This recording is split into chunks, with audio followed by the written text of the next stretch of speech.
ሰላም ሰላም እንዴት ናችሁ? በያላችሁበት ሰላማችሁ ብዝት ይበልልኝ።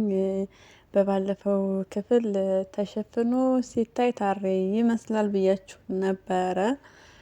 በትክክልም ታረቀኝ ነው። ያው ካሌብ እንደሚያስገድላት ግልጽ ነበረ። ማሄን ያው አሁንም ቢሆን አልገደላትም። ታረቀኝ በነ መድብል በኩል ስለሆነ የሚያውቃት ለዛ ነው ሳይገድል የተዋት።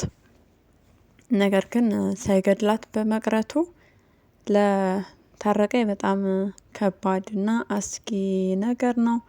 ምክንያቱም እንዴት አልገደልካትም ብሎ ካሌብ የሆነ ነገር እንዳላቸው ለምን እንደተዋት በእርግጠኛነት አይፋታውም። ጥያቄውና ነገሩ ክርር ነው የሚያደርግበት። እንግዲህ ለማሄ የተጠነሰሰው ጽዋ ወደ ታረቀኝ መዞር የማይቀር ነገር ነው። ታረቀኝም እንግዲህ ነግሯታል ራሷን እንድትሸሽግ ራቅ ወዳለ ቦታ እንድትሄድ። እሱ አሁን ላይ የለችም እያሳደድኳትና እያፈላለኳት ነው ያለው ለካሌብ። እንዳለች ያው አልተናገረም እየደበቀላትና እያዘነ ሌላ እድል እየሰጣት ነው። ማህሌት ግን መቼም ቢሆን የማትሻሻልና የማትስተካከል ናት ስላችሁ በምክንያት ነው።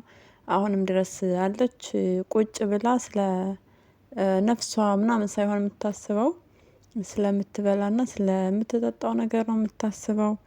ቢያንስ ቢያንስ ብትሻሻል ኖሮ ያለችበትን ቦታ ትለቅ እና በቃ ሰርታ መኖር እንደምትችል መቀየር መልካም ሰው መሆን እንደምትችል ለራሷ ነግራ ራሷን አሳምና መውጣት ትችል ነበረ። ያንን ማድረግ አልቻለችም በሚያሳዝን ሁኔታ። እህቷ ጋር ደውላ ከኤፍራታ ጋር ብር ላኪልኝ እያለቻት ነው። እንግዲህ እሷ ስራ ስትሰራ እሷ ብር ሲኖራት ዞር ብላ አላየቻትም ነበር። እህቴ ምኑ ጋ ነሽ የት ወደቅሽ ብላ አልጠየቀቻትም። ነገር ግን እሷን አሁን ሲቸግራት አሁን ላይ ያው ሲጠርባት ገንዘብ ራበኝ ነው እሷ ስራዋ ራበኝ ያለች ያለቃቀሰች ትገኛለች። ዘመዶቿም አግልለዋታል። ምክንያቱም ያገለሉባት ምክንያት አንደኛ ትዳሯን ፈታለች። ትዳሩን ሰው ሲፈታ አይወደድም አይደለ? የሷ ትዳር ደግሞ በተንኮልና በክፋት የተሞላ ስለሆነ ነው የተፈታው። ትዳሯ በገዛ እጇ ነው። ባል አግብታ የኖሮች ከባሏ ጓደኛ ጋር ትማግጥ ነበር። በዛ ላይ የእርቃን ቪዲዮ ተለቆባት ቤተሰቦቿንም አዋረደች ራሷንም አዋረደች። ያ ነገር ሁሉ ስላለ ቤተሰቦቿ ሊወዷትና ሊያስጠጓት አልቻሉም። ኤፍራታ እሷ ለራሷ ችግር ላይ ነች። ከግቢ መውጣት እንደማትችል ነው እየነገረቻት ያለችው። ነገር ግን ማሄ እሷ ያሰበችው እንዲሆን እንጂ የምትፈልገው ሰው ችግር ላይ ሆኖ ነው የእውነት ብላ ማሰብ አትችልም። በሚያሳዝን መልኩ እሷ በፈለገችው ቀንና ሰዓት በቃ ምግብ ስትፈልግ ምግብ ብር ስትፈልግ ብር ማግኘት ነው የምትፈልግ። ብር ስታገኝ የሚያልቅ ነገ የሚቸግራት ነገ ምን መጥፎ በቃ ቦታ ልትወርቅ እንደምትችል አታስብም ነበር። በጣም ብዙና ግፍ ብዙ በደል ስትሰራ አንድም ቀን ለመጸጸት አልሞከረችም። ምሳሌን በጣም ታሰቃያን ነበር በፊት እንደዚሁም ቅድስትንም ብቻ በቃ ትዳሯን በገዛ እጇ ነው ያጣችው። ካሌብን ሰው ብላ ካሌብ ጋር ስትጠጋ ሀይለኛና መጥፎ እንደሆነ ስታውቅ ያኔ ለማምለጥ ሞክራለች። በእርግጥ ነገር ግን ካሌብ እጁ ሰፊ ስለሆነ ማምለጥና መሸሸግ አልቻለችም። ለማምለጥ ስትሞክር ያው ታግታለች። የካሌብ ሰዎች ይዘው አግተዋታል። ብቻ መውጫ ቀዳዳና ቀዳዳ ነው ያጣችው። ነገር ግን እንደምንም ብላ ማምለጥ ትችል ነበረ። እሷ የምትፈልገው ገንዘብ ማግኘት ክፉ ነገርን ማድረግ ክፉ ነገርን መስራት ነው። በሚያሳዝን ሁኔታ እጣ ፈንታዋ በካሌብ እጅ መጥፋት ነው። እንግዲህ ካሌብ ታረቀኝን ልኳል። ያው አሁንም ቢሆን እድል እየተሰጣት ነው። ወዳጄ ካለቻቸው ክፉ ስታደርግ የነበረው ለካሌብ ጥቅም ነው አይደለ? ስለዚህ ካሌብ ደግሞ እንደሚያጠፋት ማሰብ ነበረባት። እህቷ ኤፍራታ ተይ ያለቻት ነበር አልተወችም። እና ዳጣን እንግዲህ ሀጌታ ዳቦ ግዢልኝ ያለቻት ዳጣ ሙድ ይዛባታለች። ለምንሽ ነው ለውሻሽ ነው ወይ ብላታለች። ራሷ ማህሌት ከውሻ የማትተናነስ እንደውም ውሻ ታማኝ ነው፣ ውሻ ይሻላል። ነገር ግን አልገዛችላትም። ብትገዛላትም ብዙ ጊዜ ገዝታላታለች። ተራብኩ ስትል አብልታታለች። የአጎረሳትን እጅ የምትነክስ አይነት ሰው ስለሆነች በዛ ምክንያት ዳጣ ትታት ሄዳለች ማለት ነው።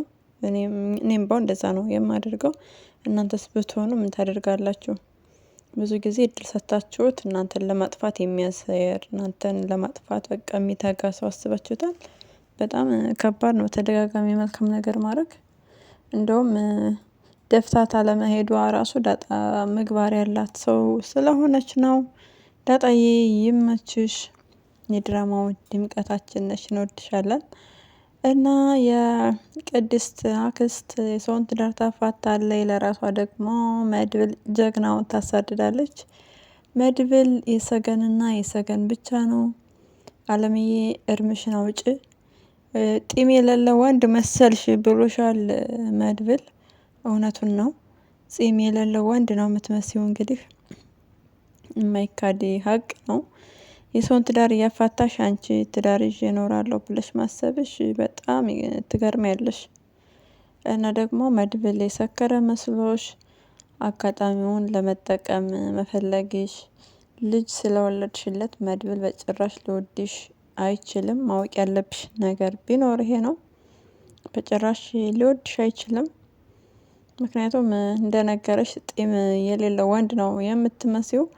እሱ የሚያፈቅራት ሰገንን ነው። ስለዚህ ሰገን ጋር በቅርብ እንግዲህ ተገናኝተው ወደ ቤቱ እንደሚያመጣት ምንም ጥርጥር የለውም። ይመች መድብል፣ በቃ አስደስተሃናል።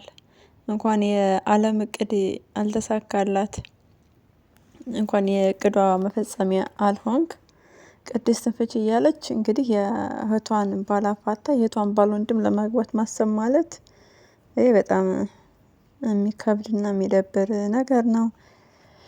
ከዚህ አስተሳሰብሽ ብትወጪ መልካም ነው አለምዬ። ማሄን አሁን ልጁ ልጅ እያልሻት ነው። እሷ ለራሷ መሞት የምትፈልግ ናት። በቃ መሞት ፈልጋለሁ እያለች ነው። ነገር ግን አፈር ልሳ እንድትነሳ እያደረግሽ ተስፋ እየሰጠሻት ነው። መቼም ብሩክ ጋር አታገናኛትም አይደለ? ከዚህ በኋላ ብሩክ ቢያገኝ ራሱ አሁን ላይም ይጎዳታል። በእርግጥ ብሩኬ ድኗል። ስለ ዳነ እንግዲህ መዳኑን የሚያውቀው ሲነቃ ነው። ሳክሯል። ስለዚህ አሁን ራሱን ስለማያውቅ ሲነቃ እንግዲህ የሚያይ ይሆናል መዳኑን። በጣም ትልቅ ዜና ነው። ቅድስቴ በጣም ደስ ብሏታል። ቅድስት በጣም ነው ደስ ያላት። እንግዲህ ሲነሳ ብሩክ ሲያይም ደስ የሚለው ይሆናል መዳኑን። ስካር ነው ወይስ ምንድነው ያዳነው? የዶክተር መድሃኒት ነው? ስካር ነው? ምኑ ይመስላችኋል ያዳነው? ስለዚህ ከማህሌት ጋር በጭራሽ መቼም ነው የማይገናኙት። አለምዬ አትልፊ፣ አንቺ ስተሽ ሰውን አታሳስች፣ በሰው ህይወት ውስጥ ጣልቃ አትግቢ፣ እራቂ። መራቅ አለብሽ። ከቻልሽ የሰው ቤት ለቀሽ ውጭ፣ ካለበለዚያ ደግሞ ለራስሽ ባል እየፈለግሽ የሰውን ባልና ሚስት አታፋች ማለት እንፈልጋለን። እንግዲህ መድብልና ብሩኬ ሰክረው ነበረ። የመድብል መስከር አሁን ማን የሚሉት ነው? መድብል በእውነት እጅ እየሰጠህ ነው። ጥላቶች አሉብህ። ለጥላቶችህ እጅ እየሰጠህ ነው ያለኸው። ብትጠነቀቅና ብታስብ መልካም ነው። በየትኛውም አጋጣሚና በየትኛውም ሁኔታ ካሌብ ሊያስጠቃህና ሊያስጠቃህ ስለሚችል ራስክን ጠብቅ። ይህንንም ደግሞ ታረቀኝ እየነገረህ ነው። ታሬ ግምቱ ትክክል ነው፣ አልተሳሳትም። ምክንያቱም ካሌብ ካገኘ ያስገድልሃል። ስለዚህ መድብልዬ ይቺ ስካር ሁለተኛ እንዳትደገም። ብሩክ ላንተ ብሎ ነው አግባ ምናምን ሰገን እርሳት የሚልህ። አንተ ለሱ ብርታትና ጥንካሬ እንደሆንከው፣ አንተ ለሱ ተስፋ እንደሰጠኸው እሱም ላንተ ተስፋ እየሆነ ነበረ። ነገር ግን አንተ ይባስ ብለህ እንግዲህ መገኘት የሌለብህ ቦታ ስካር ቦታ ላይ ተገኝተሃል። ብሩክ እና አዲሱ ሰው እንግዲህ ለመደባደብ ፈልገው ነበረ። ብሩክ ደግሞ ተረጋጋተው ሰው ማታለው ስትል አንተ ለራስህ በዛው እንዳትጠቀልና እንዳትፈነካከት መጠንቀቅ መቻል አለብህ። የመድብልና የብሩክ ወንድምነትን ታምኑበታላችሁ ወይስ አታምኑበትም? እስኪ ኮሜንት ላይ ጻፉ። ኮሜንት ላይ ጻፉልኝ ሀሳባችሁን። በእርግጠኛነት መድብልና ብሩክ ወንድማማች አይደሉም። ነገር ግን መድብል እውነቱን የሚያውቅ ይመስለኛል። ያውቃለም እናቴ ነገረች እንጂ እናታችን ስለነገረች ነው እንጂ እኮ ምናምን ብሎታል። ብሩክ ደግሞ ባለፈው ማህሌትን እንዳልገድል ስከለክለኝ ተጠራጠርኩ ብሏል። ያው ክፉ ነገር እንዳትሰራ ያደረገህ ላንተ ስለሚያስብና ስለሚጨነቅልህ ነው፣ ለሌላ ነገር አይደለም። ነገር ግን ወንድማማች ባይሆኑ ምንም ችግር የለውም። ብዙ መከራ ብዙ ደስታን አብረው ያሳለፉ ሰዎች ናቸው። ስለዚህ ወንድሙ የስጋ ወንድሙ ባይሆንም እንኳ ራሱ ምንም የሚለያቸው እና የሚያርቃቸው ነገር የለም።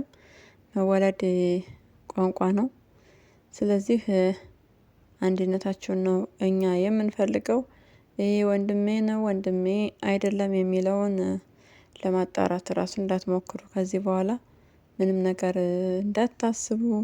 ያው ሰው ሲሰክር ነው እውነት የሚነጋገረው። በጣም የሚያስደነግጥ ነገር ነው። ከዚህ በኋላ ብሩክ ያስታውሳል አያስታውስም መድብል እየነገረውን ወንድምህ ላልሆን እችላለሁ የሚለውን ነገር ባያስታውስ መልካም ነው። እና ደግሞ ቅድስትን ብሩክ ሲያደንቅ መድብል ደግሞ እመቤት አይደለችም ቅድስት ናት ምናምን እያለክ እንግዲህ ኧረ ተው መድብል ተው። ብሩክ ማነው ቅድስት አይን ውስጥ ከገባህ ቅድስት ትጠላሃለች። ስለዚህ ተው ተጠንቀቅ። ሁለተኛ እንደማሰክር ተስፋ አለን። አለም ደግሞ መታሳለ ከክላስህ ምንድነው? እኔ አልሰከርኩም። ከሱ በላይ ግን እንዴት ነው የምሰክረው? ቆይ ምሳሌም ጋር ሄደህ እንዳልሰከራችሁ ነበር ስታወሩ የነበራችሁ። አልሰከራችሁም። ስካር ነው ወደ እናንተ የመጣው እንጂ እናንተ ምን በወጣችሁ። እናንተ አልሰከራችሁም። አልሰከርኩም እኔ አልሰከርኩም እያልክ ነበረ። አለምን ግን ወንድ ትመስያለሽ ጺም የሌለው ወንድ ያልካት ነገር ተመችቶናል። በዚሁ በርቱ ቀጥሉ። በጣም የሚያጓጓ ድራማ እየሆነ ነው ያለው። በሌላ ቪዲዮ እስክንገናኝ ድረስ ለዚህ ቻናል አዲስ ከሆናችሁ ላይክ፣ ሼር፣ ሰብስክራይብ እያደረጋችሁ ቤተሰብ ሁኑ። ሀሳብ አስተያየታችሁን ደግሞ ኮሜንት ላይ ጻፉልን። ኤፍራታ ወደዚህ እንድትመለስልን ስንል በትህትና እንጠይቃለን። ኤፍራታ ናፍቃናለች። እዚህ ጋር ትምጣለን። መርዞ ደላላውም ይምጣልን። እነ ሞገስ እነ ሉላ ተናፍቀዋል። ስለዚህ ቢመጡልን በጣም ነው ደስ የሚለን። አለምዬን ደግሞ ከቻላችሁ እንግዲህ ወደ መጣችበት ብትመልሷት መልካም ነው ባይ ነኝ። በያላችሁበት መልካም ጊዜ ይሆንላችሁ። ባይ ባይ።